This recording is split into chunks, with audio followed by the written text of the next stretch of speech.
Good evening, I'm Brad Edwards. And I'm Erica Sargent. Chicago voters being warned tonight.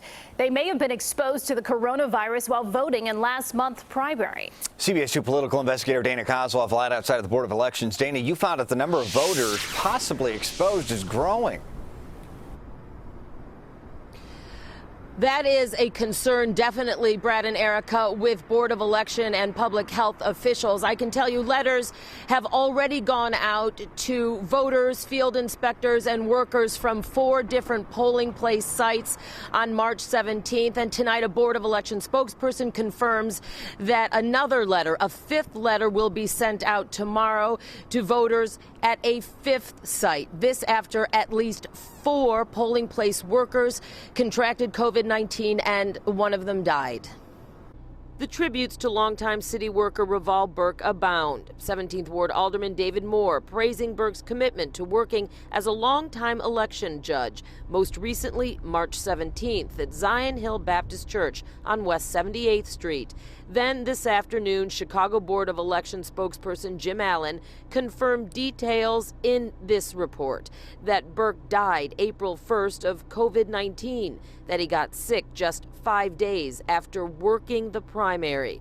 Now the Board of Election is sending this letter to people who voted in person at Zion Hill Baptist Church, stating they may have come into contact with the poll worker and that the person who tested positive was likely present while you were voting. But voters at that Auburn Gresham polling place aren't the only ones being notified. Allen says voters at 3 other sites, Montclair senior residents at Avalon Park in Grand Crossing, Andrew Jackson Language Academy in University Village, and Deaver Elementary School in Belmont Heights are also getting the same letter, meaning at least 3 other election judges or voters contracted the illness since the primary.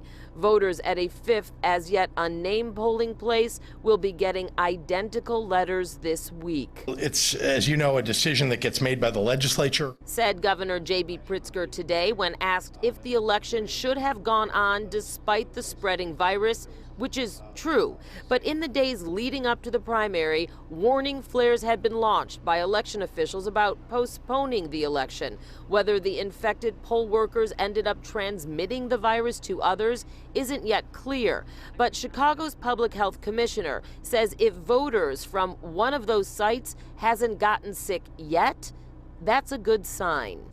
I would not have concern about something that occurred more than 14 days ago, leading to infection at this point.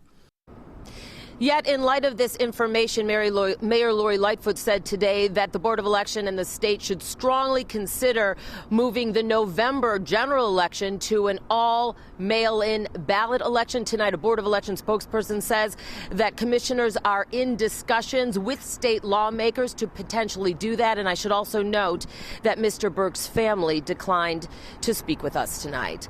Live outside the Board of Election at 69 West Washington, Dana Kozlov, CBS 2 News. Erica? All right, Dana, thank you.